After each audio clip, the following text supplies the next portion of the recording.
हमारी बहन है रुबिका लियाकत और इस मोहतरमा को जलील होने की बिल्कुल पुरानी आदत लगी हुई है। जितना भी इनको ट्रोल किया जाए, समझाया जाए, तब भी ये कोई ना कोई ऐसा सवाल कर देती है, ऐसी हरकत करती है जिसको ना चाहते हुए भी इनको जलील करना पड़ता है। और इस मर्तबा टीवी चैनल के लाइव शो में, लाइव डिबेट में एक पार्टी की स्पोक पर्सन ने बुरी तरह इनको जलील कर दिया।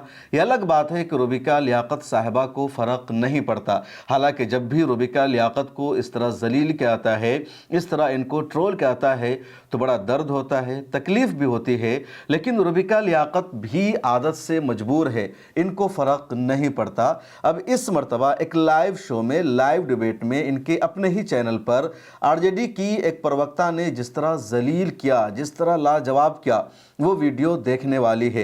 प्रियंका भारती आरजेडी की नेशनल स्पोक पर्सन है, वो डिबेट में मौजूद है और रुबिका लियाकत उनसे सवाल कर रही है, आरजेडी या आप अपने घर को नहीं संभाल सकी, तेजस्वी यादव अपने घर को नहीं संभाल सके तो बिहार को कैसे संभाल सकते हैं। और जब ये सवाल दाग दिया रुबिका लियाकत ने, तो प्रियंका भारती ने जो पलटकर जवाब दिया, ऐसा लगा कि रुबिका लियाकत बिल्कुल हवास बाख्ता हो गई है, कुछ बोल नहीं पाई। बीच में तो बचाव करने की कोशिश की, बीजेपी की तरफ से पूरी बैटिंग की, लेकिन रुबिका लियाकत यहाँ पर जो जलील हो गई, इस पॉइंट पर आप जरा देखिए।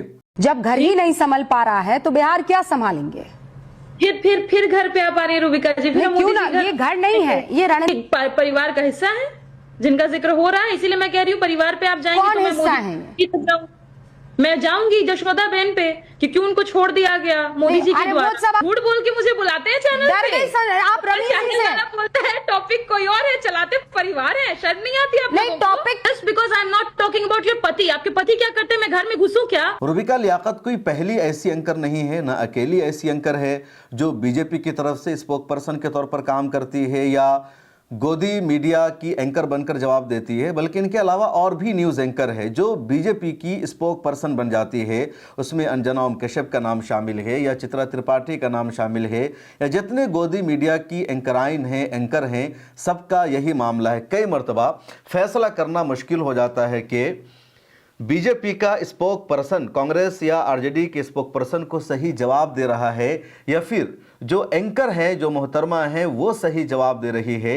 एक स्पोक पर्सन की जिम्मेदारी होती है अपनी पार्टी को बचाना, पार्टी पर उठने वाले सवालों का जवाब देना। लेकिन इन दिनों टीवी डिबेट में देखा जा रहा है कि बीजेपी के स्पोक पर्सन से ज़्यादा अच्छा जवाब गोदी मीडिया के एंकर्स देते हैं, ये मोहतरमाएँ देती है। और आवाम को भी लगता है कि बीजेपी को गौरव भाटिया या सुधांशु त्रिवेदी को हटाकर इन मोहतरमा को ही अपना स्पोक पर्सन बना देना चाहिए। अब जैसे अंजना ओम कश्यप के डिबेट की इस क्लिप को यहाँ पर आप देख लीजिए। अंजना ओम कश्यप है इस वीडियो में, उसके अलावा बीजेपी की स्पोक पर्सन सुधांशु हैं और कांग्रेस के भी स्पोक पर्सन है। सवाल हो रहा है इलेक्शन कमीशन ऑफ इंडिया पर, वोटिंग पर। जिस तरीके से हुकूमत ने, बीजेपी की सरकार ने चीफ इलेक्शन कमिश्नर को कानून से बालातर कर दिया है कि चीफ इलेक्शन कमिश्नर के खिलाफ कोई मुकदमा ही नहीं दर्ज हो सकता, उनको किसी गलती के लिए जिम्मेदार ही नहीं ठहराया जा सकता। अब इसी पर सवाल किया जा रहा है और बीजेपी के स्पोक पर्सन जनाब सुधांशु त्रिवेदी जवाब देने में नाकाम है, बेबस हो गए। तो यहाँ पर अंजना ओम कश्यप उनकी तरफ से जवाब दे रही है, सुनिए। आपने क्यों इलेक्शन कमिश्नर को कानून के बाहर कर दिया कि आपके ऊपर कोई कार्रवाई नहीं होगी? लूटो, बर्बाद करो, देश को डुबा दो, कोई कार्रवाई नहीं। अच्छी बात है। छोटे-छोटे बॉस, हम तो सरकारी ऑफिसर रह चुके हैं। कोई आईपीएस ऑफिसर हत्या करते रहेगा, बोलेगा कि नहीं ड्यूटी में हत्या करना ठीक है?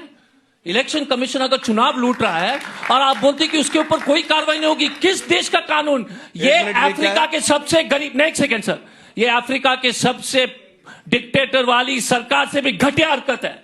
आप कानूनी कार्रवाई कैसे, राजीव कुमार हो या ज्ञानेश कुमार हो, आप कानून के बाहर कैसे हो सकते हैं अगर आपने अपराध किया? हाँ, मैं बताना चाहता हूं, ये आईपीएस अफसर है, इनसे पूछिए। कोई कहे कि मेरे यहां चोरी हो गई तो आप कहेंगे ना एफआईआर कराओ, पुलिस कार्रवाई करेगी, या बस कह दिया पुलिस कार्रवाई कर देगी जाके? बताइए, आप आईपीएस ऑफिसर है, इससे समझ में आता है। और दूसरी बात, बाहर कर रहे हो सर, बाहर नहीं है सिलेबस से।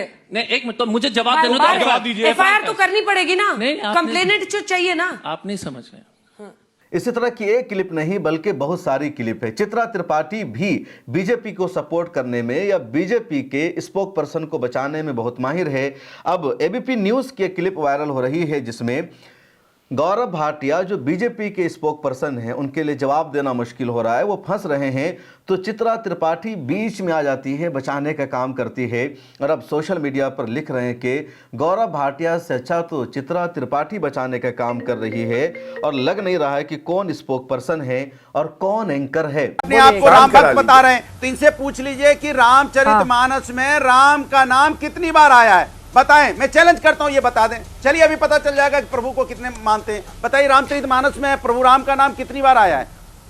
गौरव भाटिया जी, आप लोगों को सूट करता है क्या हिंदू मुसलमान वाला नैरेटिव? गौरव भाटिया जी नहीं सूट नहीं करता है। नहीं उनसे पूछिए प्रभु राम का नाम है। चित्रा जी बचाइए मत। देखिए चित्रा जी, मैं एक बात जरूर बोलूंगा, ये जो चर्चा होती है आपके चैनल पे, ये बहुत गंभीर चर्चा होती है। राम का नाम कितनी बार आया? ये औरंगजेबों की औलादों को बुला के यहाँ पे बचकानी चर्चा मत कराया करिए। प्रभु राम का नाम पूछ रहा हूं, कितनी बार आया है? कितनी बार ऐसे पागल आदमियों को क्यों बुलाते हैं जिनको ये भी नहीं पता है कि जनरेटर ऐसे ही नहीं बुलाती। अनुराग भदौरिया जी, हम लोग विषय को बहुत हल्का कर देंगे।